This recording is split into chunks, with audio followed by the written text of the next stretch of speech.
Chris Yelland, energy analyst, speaking to Sally Burdett last night. Well, let's take this story a little further down the road, get reaction to these proposed power tariffs, whatever shape and form they take, however much it might be. Joining us is Frank Spencer, spokesperson of the SA Photovoltaic Industry Association. Frank, good morning to you. So it seems there is some confusion about how high the tariff is going to be for those using solar, but in the end, there is a tariff. Tell me, does that seem fair to you?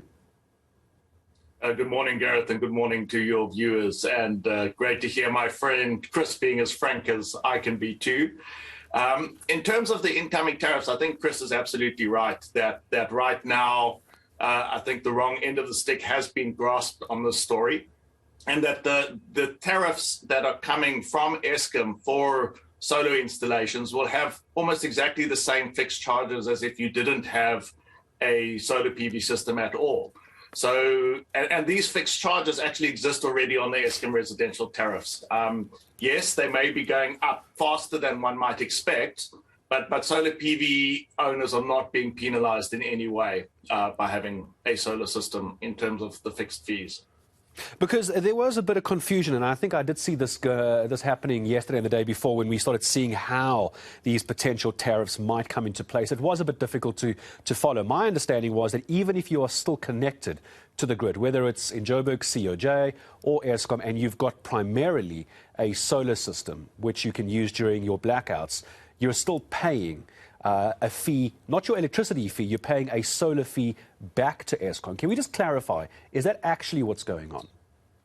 No, so what is actually happening in the tariff is that Eskom's new solar tariff will allow you to sell back to them something that hasn't existed before within the Eskom tariff book. So that really is, I think, the key change is actually that consumers who have a solar system or have a solar and battery system would actually be able to export any additional electricity they produce to Eskom and get paid for that. And they would get paid at the same tariff that they would be purchasing electricity from Eskom. So in terms of this move towards what's being called cost-reflective tariffs, where the fixed charges are decoupled from the energy charges, this is actually one of the first tariffs where I feel the energy charge components are quite fair both ways. So that if you sell to Eskom, you're basically selling at the same price that you buy from Eskom. This is very different to any of the municipalities that currently, although a number of municipalities do allow you to sell to them, the price that you sell to is significantly lower than the price that you buy. And I'm not asking you necessarily, Frank, to weigh into any possible legal proceedings, but then I imagine the news of trade union solidarity wanting to take Eskom to court over this, based on what I'm hearing from yourself and Chris Yelland, might be a complete waste of time. Would that be fair? Well, I think it's also a little early because these tariffs have not been through NERSA and approved yet. So I think they would be fighting against something that doesn't exist. So I do think it's a little premature. I do think we need to see the tariffs go through NERSA and be properly publicly announced. And I think when that happens, that will likely resolve a lot of the confusion relating to the tariffs. Let me just ask a question, if you don't mind, for a moment, just to get your thoughts on what the president had to say about these blackouts, because we're on the topic of solar blackouts, trying to reduce the load on the grid, etc. So the president saying South Africa does have required skills to end blackouts. You talk to other experts who know the history of Eskom, and they say that's completely untrue. Most of those experts have been fired and left the country. What's your view? So I think that's certainly at Eskom. I think a lot of skills have been lost in the past, and it would be great if some of that would come back.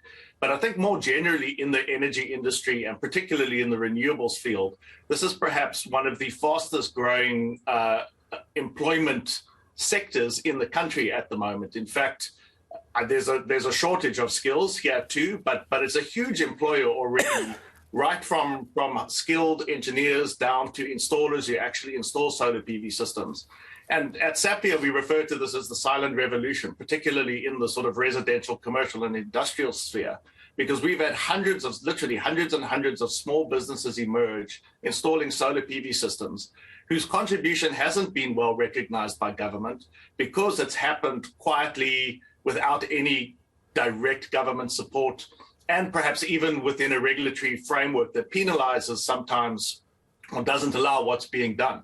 So So I think actually we were in a very exciting phase where the private sector is actually stepping up to deliver solutions to load shedding at all scales, right from the smaller residential system, because every kilowatt hour we put on the grid helps, up to what the mining sector is now planning to build, which is literally gigawatts of renewables within the next couple of years, all which I think significantly contributes both to reducing load shedding and helping with the energy crisis as well as job creation. Just very briefly, Frank, before I say goodbye to you, where does this perception come from then, do you think, that Eskom is trying to penalise those who are trying to provide their own power? Examples like IPPs and solar. Briefly, where do you think that perception's coming from? I think historically that's probably been true to some extent, that as a monopoly utility, having competition is always a challenge to your business model. I do think, though, that the tide has changed significantly in Eskom's approach over the last couple of years.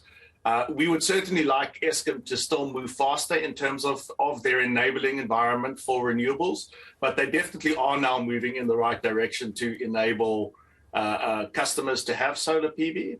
I think the biggest challenge from an industry is right now is it's actually quite ironic that we are debating the solar PV tariffs that Eskom are talking about, when in fact, as a residential customer, you can't yet legally connect your solar PV system to Eskom's grid. Eskom has yet to allow residential customers to be authorized to have solar PV.